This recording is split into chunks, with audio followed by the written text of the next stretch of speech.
ओम नमो भगवते वासुदेवाय। स्वागत है आप सभी का हमारे चैनल पर। आज है दिनांक 15 मई 2026 और आज आप सुनेंगे ज्येष्ठ मास के महात्म के अध्याय 13 और 14 की कथा। तो कथा शुरू करने से पहले आपसे एक ही आग्रह है, अगर कथा आपको पसंद आए तो लाइक अवश्य करिएगा और अभी तक चैनल को सब्सक्राइब नहीं किया है तो सब्सक्राइब करके बेल आइकन पर क्लिक कर लीजिए। तो आइए शुरू करते हैं ज्येष्ठ मास की कथा का 13वां अध्याय, जिसमें सगर पुत्रों के नाश का वर्णन किया गया है। स्कंद जी कहने लगे, हे ब्राह्मणों, जब इंद्र ने यज्ञ का सारा वृत्तांत भगवान विष्णु से कहा, तब भगवान विष्णु मन से ध्यान करके इंद्र से निश्चित होकर बोले, हे इंद्र, तुमको और समर्थ शिवजी को उन लोगों ने नहीं बुलाया, इसलिए मैं तुमसे एक उपाय बताता हूँ, तुम इस उपाय को करो। हे सुमत, मैं तुमको अदृश्य करने वाली विद्या देता हूँ, तुम पवित्र होकर उस विद्या को ग्रहण करो और निर्भय होकर फिर जाकर विधि से उस विद्या का जाप करो। सावधानी से यज्ञ के घोड़े का हरण करो और चुपचाप से कपिल ऋषि के आश्रम में जाओ। सब देखकर यज्ञ के घोड़े को रखकर स्वर्ग में जाकर अपना काम करने लगो, अन्यथा यज्ञ के बल से बलान्वित होकर ये सबको मारेंगे। भगवान के वचन सुनकर इंद्र ने विधिवत स्नान किया और अदृश्य कारिणी विद्या को ग्रहण कर प्रथम मधुसूदन भगवान को प्रणाम किया और पूछा, भगवान कपिल मुनि कहाँ पर हैं? भगवान विष्णु कहने लगे कि कलिंग देश से पूर्व की तरफ पृथ्वी के अंदर गुफा में कपिल ऋषि ने पाताल के समान भूग्रह बना के रखा है। उसी भूग्रह में ध्यान अवस्थित होकर कपिल मुनि रहते हैं। विष्णु भगवान के वचन सुनकर इंद्र यज्ञ के घोड़े के पास गए और भगवान विष्णु के उपदिष्ट विद्या का ऋषि देवता के सहित जप करते हुए यज्ञ के घोड़े को लेकर शीघ्र चले गए, परंतु ये वार्ता किसी को कुछ मालूम न हो सकी। एकांत में ध्यान मग्न कपिल मुनि को देखकर इंद्र ने विधि पूर्वक प्रणाम किया और यज्ञ के घोड़े को वहां पर बांधकर इंद्र अपने स्वर्ग को वापस आ गए, परंतु मन में फिर भी शंका बनी रही। इधर यज्ञ के घोड़े के हरण हो जाने से उसके रक्षक एक साथ अज्ञान से मोहित होकर राजा के पास आकर कहने लगे, राजन, यज्ञ का घोड़ा कहाँ चला गया तथा उसको कौन हरण करके ले गया, ये हम नहीं जानते। रक्षकों के ऐसे वचन सुनकर सगर पुत्र यज्ञ के घोड़े की खोज में 10 दिशाओं को गए। समस्त पृथ्वी तल के भाग को देखकर देवलोक देखने के लिए स्वर्ग को आए। इसके पश्चात नक्षत्र लोक गए और इंद्रपुरी को भी गए। संशय में पड़कर व्याकुल सगर पुत्र इंद्र के प्रत्येक ग्रह में और दूसरों के गृह तथा नगर में अटारी, समस्तशाला, वन, उपवन, दिक्पालों के लोक, इसके बाद ब्रह्मलोक, कैलाश, हिमवान तथा अनेकों मेरु पर्वत, समस्त गुफा और शिखर, गंधर्व लोक, यज्ञ लोक, तदनंतर विष्णु लोक में भी गए। इस प्रकार सगर पुत्र सभी लोकों में घूमे, परंतु यज्ञ का घोड़ा उन्हें कहीं पर भी नहीं मिला। फिर वह पाताल के लोक में गए और 7 पातालों को देखा, फिर भी वे निराश होकर अपने शिविर में आ गए। सब दुखी होकर प्राण त्यागने को तैयार हो गए और सब काल से प्रेरित होकर पृथ्वी को खोदने लगे। तभी अकस्मात उस विवर से मिला हुआ 100 योजन के विस्तार में इंद्रालय के समान और मनुष्यों से रहित एक दिव्य गहरी गुफा देखकर सबके सब उस गुफा में चले गए।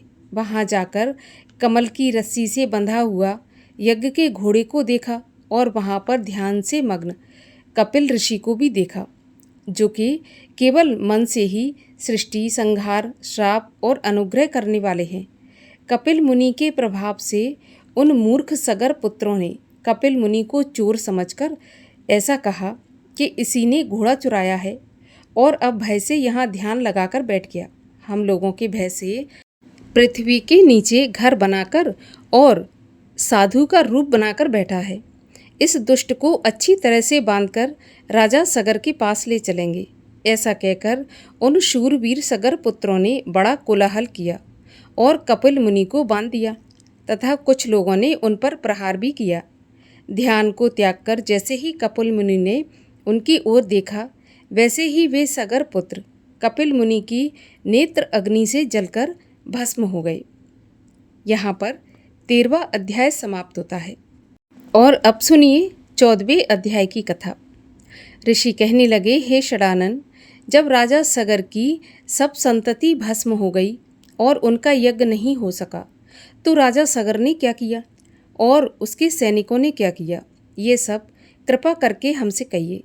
स्कंद जी कहने लगे, हे शौनक ऋषियों, विल के द्वार द्वारा स्थित सैनिक लोग विफल होकर और विल की उस अग्नि ज्वाला से संतप्त होकर राजा सगर को सब समाचार सुनाने के लिए गए और कहा कि आपके पुत्रों ने जब यज्ञ के घोड़े को कहीं नहीं देखा तो अपने हाथों से पृथ्वी तल को खोद डाला।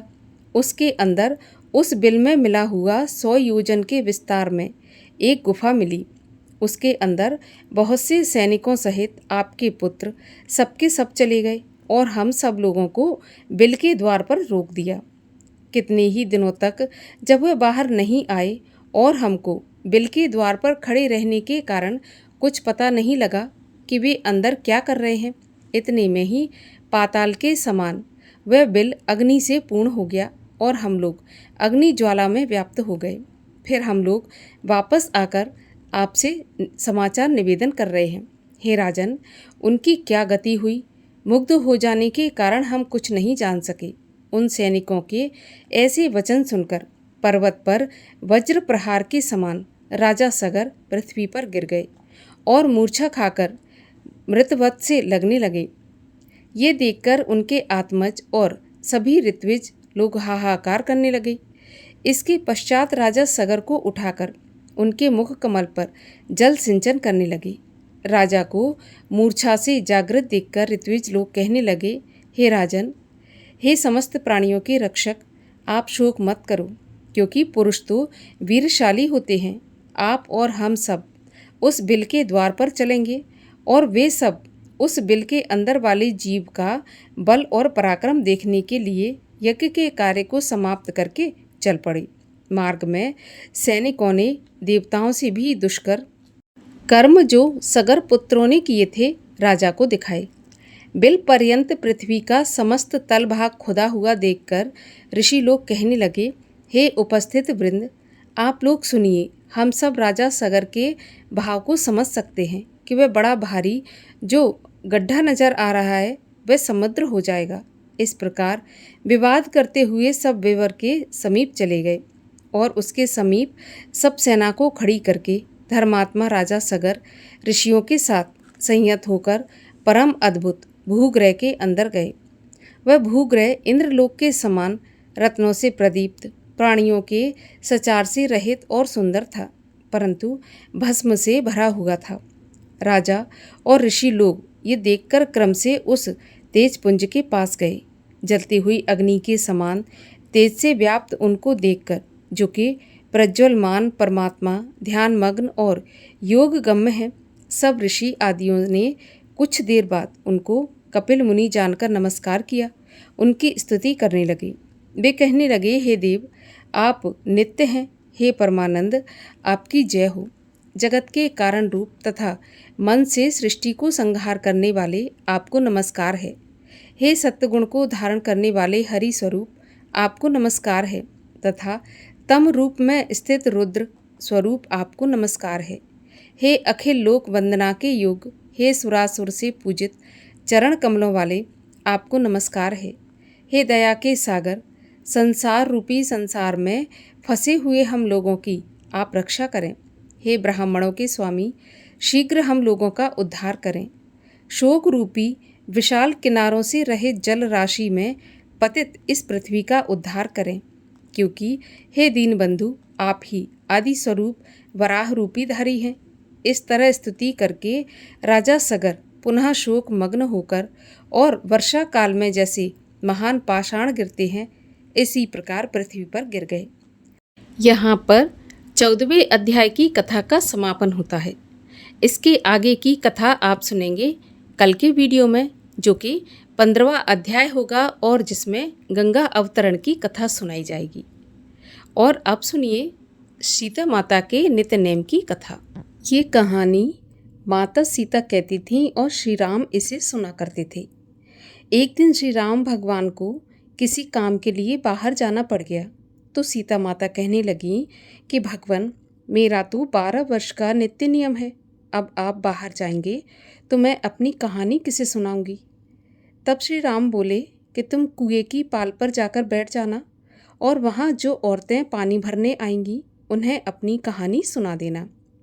अब तो माता सीता कुएं की पाल पर जाकर बैठ जाती हैं। तभी वहाँ पर एक स्त्री आई।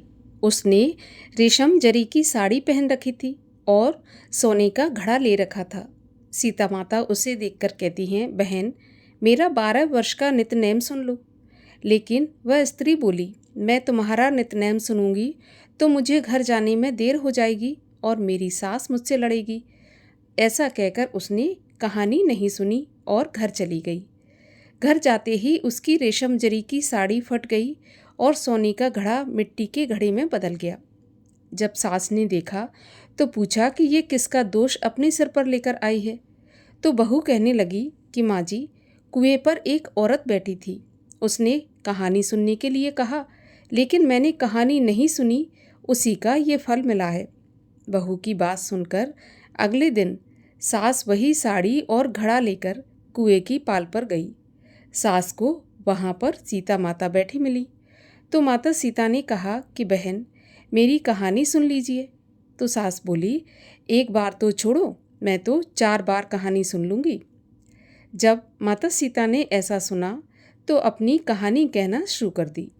राम आए, लक्ष्मण आए, देश के पुजारी आए, नित नेम का नेम लाए, आओ राम बैठो राम, तपी रसोई जियो राम, माखन मिश्री खाओ राम, दूध बताशा पियो राम, सूत के पलका मोठो राम, शाल दुशाला पोठो राम, शाल दुशाला ओढ़ो राम, जब बोलूं तब राम ही राम, राम सवारे सबके काम, खाली घर भंडार भरेंगे, सबका बेड़ा पार करेंगे, श्री राम जय जय राम, श्री राम जय जय राम।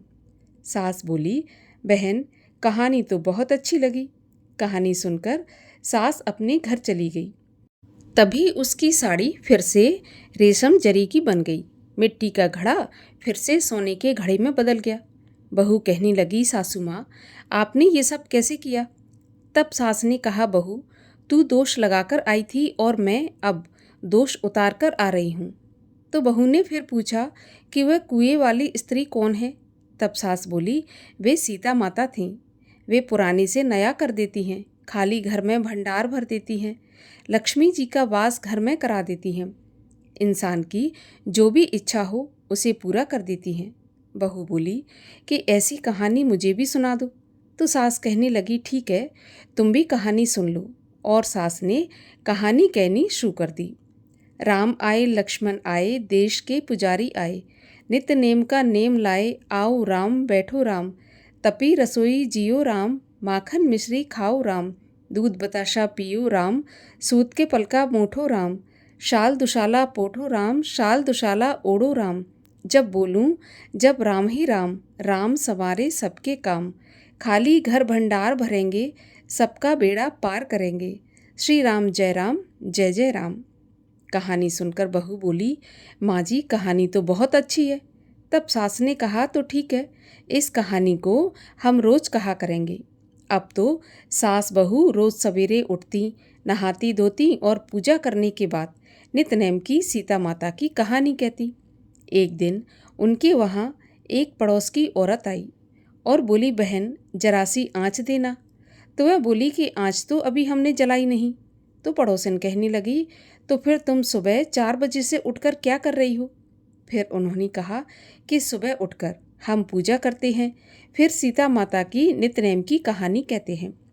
तब पड़ोसन बोली कि सीता माता की नित्यनेम की कहानी कौन सी है और इसके कहने से तुम्हें क्या फल मिला? तो वे बोली, इनकी कहानी कहने से घर में भंडार भर जाते हैं, सारे काम सिद्ध होते हैं, मन की इच्छा भी पूरी होती है। पड़ोसन बोली कि बहन, ऐसी कहानी मुझे भी सुना दो। फिर वह बोली कि ठीक है, तुम भी ये कहानी सुन लो। और ऐसा कहकर उसने कहानी कहनी शुरू कर दी। राम आए लक्ष्मण आए, देश के पुजारी आए, नित नेम का नेम लाए, आओ राम बैठो राम।